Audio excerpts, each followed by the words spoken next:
Hey, so I just came back from the grocery store, and that's something that I don't do a lot. I think in the past year with the pandemic and everything, I think I've only been to the grocery store like 3 times.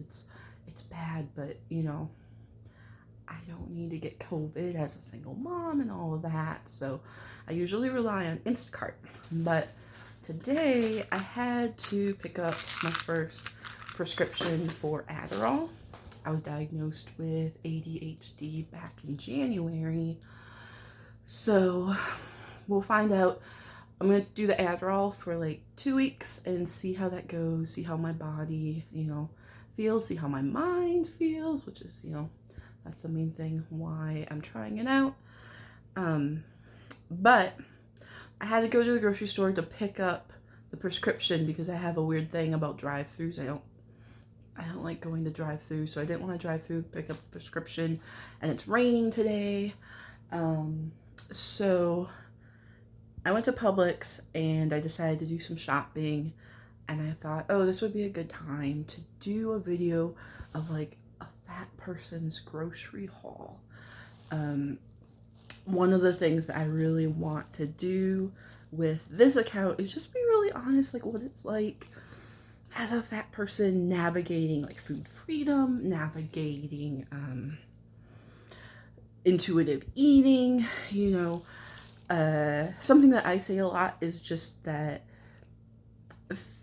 intuitive eating can be really overwhelming and kind of scary because so many of the people who talk about it on Instagram and Facebook are like these very beautiful people, like conventionally, tiny, size 2, size 6, people who maybe they had to lose like 15 pounds. Some people, maybe they've lost like 50 pounds, but you're not seeing like morbidly obese people. I mean, if you know me and my writing, you know that I weigh about 400 pounds and I have lipedema and I have, double chins and I feel, gross. I feel like, I've really let myself go, especially over the past year with the pandemic.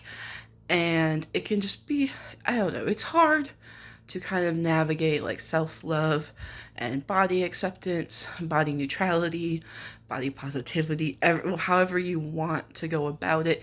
It's hard. And I thought this would be a good opportunity to talk about like some of the groceries that I buy. And for me as a fat person, as a person who is in recovery from dieting, most of my life, from always either being on a diet to lose weight, because I have lost over 100 pounds twice in my life, and to like being in those guilt phases where maybe you're not losing weight, maybe I'm just like maintaining a little bit of my weight loss, and then I'm feeling guilty because I'm binge eating, or I'm eating foods that I'm not supposed to eat. Sorry, I'm trying to do quotes, but it's hard with the camera the way that it is. But so there's so much guilt and just weirdness that goes along with the whole coming out of diet culture. I've done veganism, I've done very low calorie diet, starvation diets, fasting, low carb, keto, all of that, if it exists, I've done some variation. And now I am trying to turn over a new leaf and just, eat in a way that makes me feel good, mentally, physically, emotionally, the whole shebang. So for me, what that means, you guys, is that my food shopping varies wildly. And I suspect that some of that too comes into play with ADHD and autism. My brain is wired a little bit differently. So I get kind of hung up like, oh, I really like this food. And then all of a sudden, like, I hate it, and I go through phases. But right now I'm in a phase where I'm trying to make food choices that support my best life. So food that I enjoy, food that doesn't make me feel gross, food that tastes good, food that is easy to prepare and doesn't leave me with a mess, because that's such a problem for me. If you've read some of my stories about hoarding and things like that, you know that I really struggle to keep a clean house. I have to pick up my kitchen today, actually. So yeah, you know, just, it's a struggle for me, and I know it's a struggle for a lot of other people. So finding meals that taste good and fuel your body, aren't loaded down with like diet culture dogmas and, you know, stupid food rules, that's what we're talking about. So the grocery store this week is having a deal on Italian groceries, or Italian inspired groceries. It's weird. It's like the Italian sales event.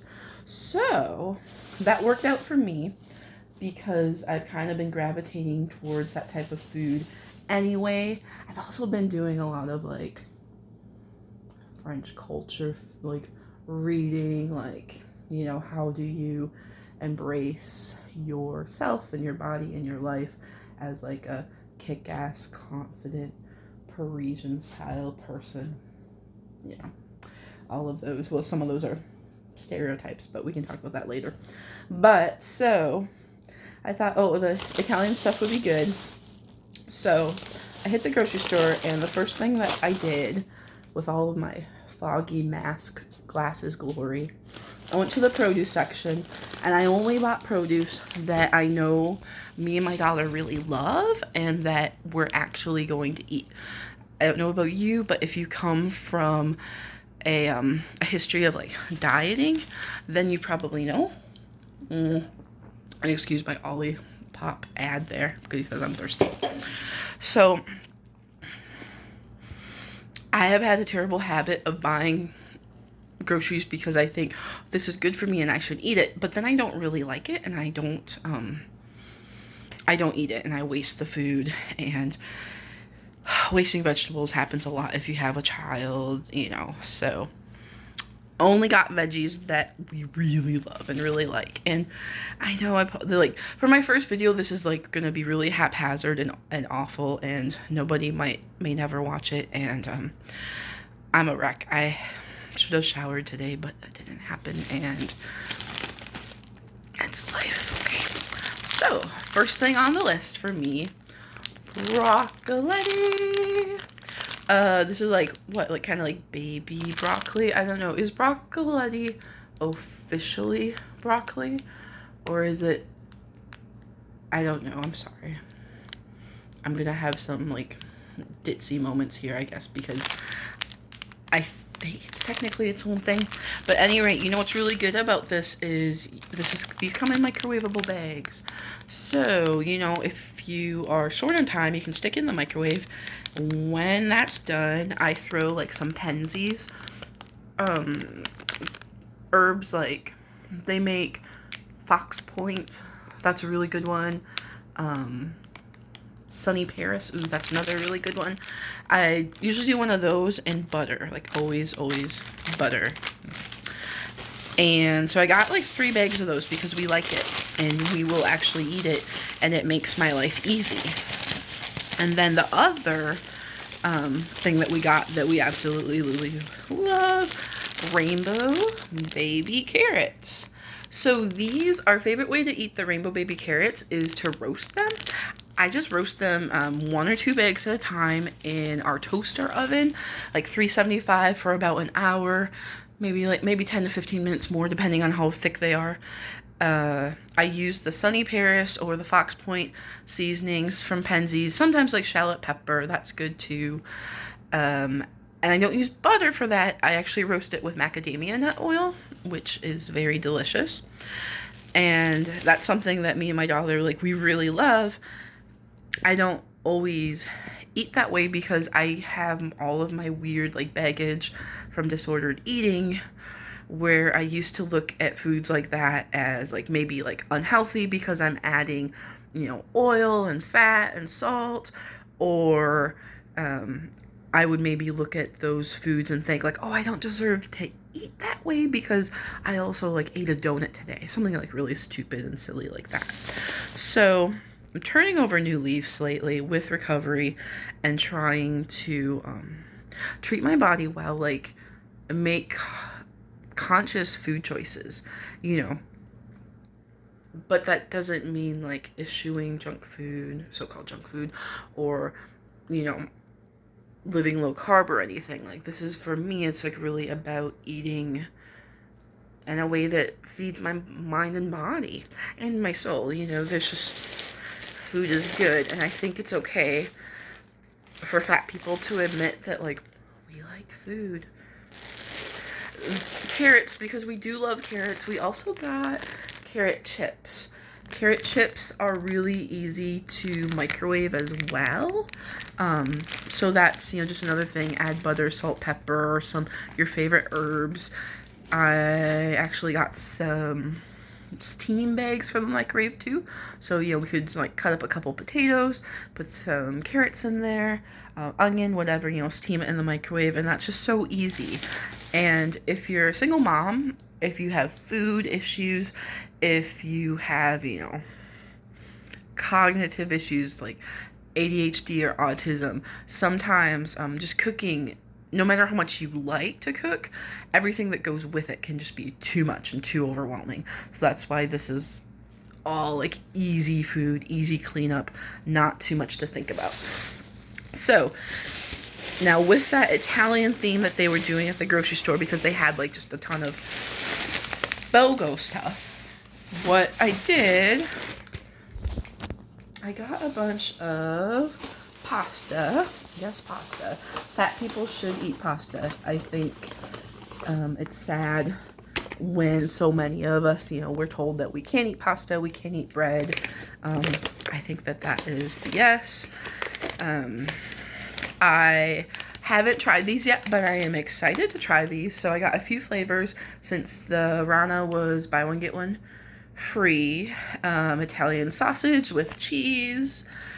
I think these are pretty good sized bags too, because it's just me and my daughter, and this is 2.5 servings for a whole bag. So, you know, it's like we're not going to have a ton of leftovers if we do have leftovers. If we don't have leftovers, I'm certainly not going to feel guilty about that either.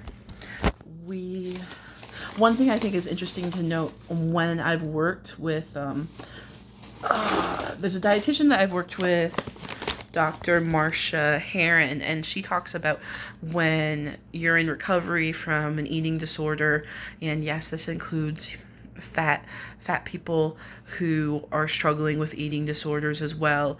When you eat your carbs with each meal, she recommends like a double serving, whatever the nutrition facts say, because that's just so much more honest and realistic to what most people are going to eat.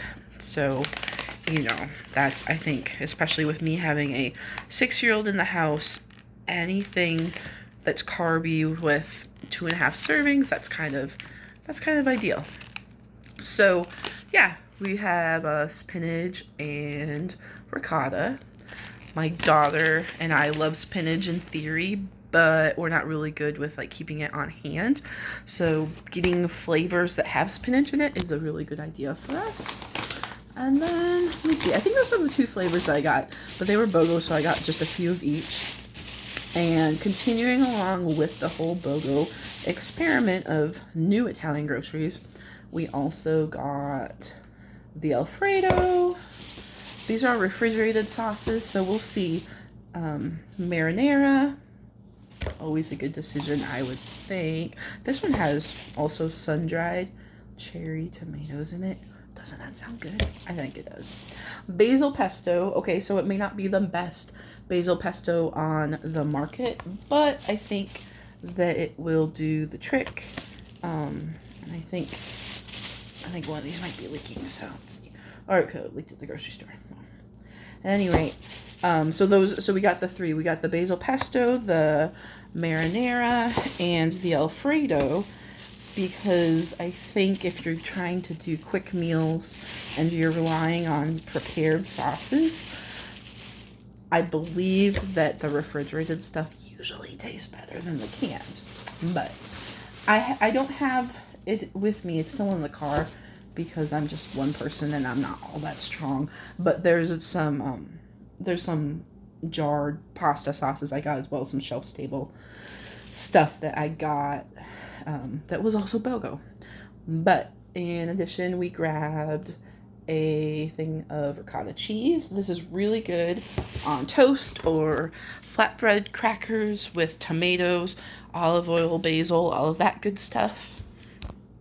What else did we get? Oh, right, just a couple more things for our grocery haul.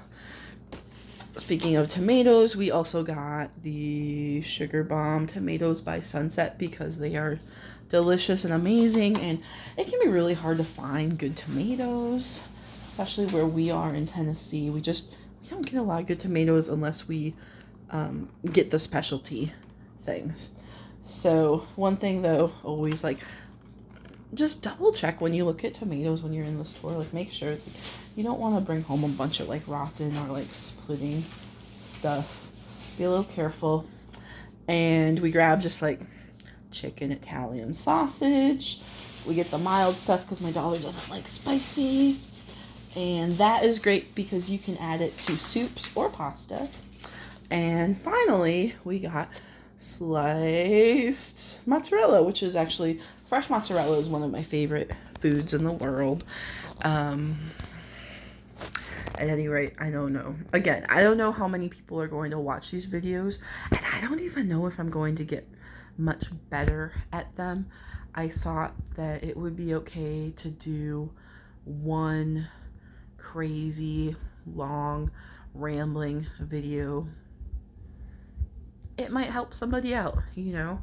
It helps me to find out that I'm not alone with some of my food issues and all of that. But at any rate, I'm going to try and do more videos. We'll try to definitely do some short videos too. And we'll see if I can gain like some editing skills perhaps to make cute videos or little helpful demos or something. That would be cool. But we'll just see where this goes, and definitely chime in if you have a question. I've been thinking about maybe just doing some videos where I answer questions too. Questions about writing, questions about lipedema, questions about food, freedom, journeys. The sky is the limit, right? Okay. So take care. If you see this on Instagram, well, good luck getting through it.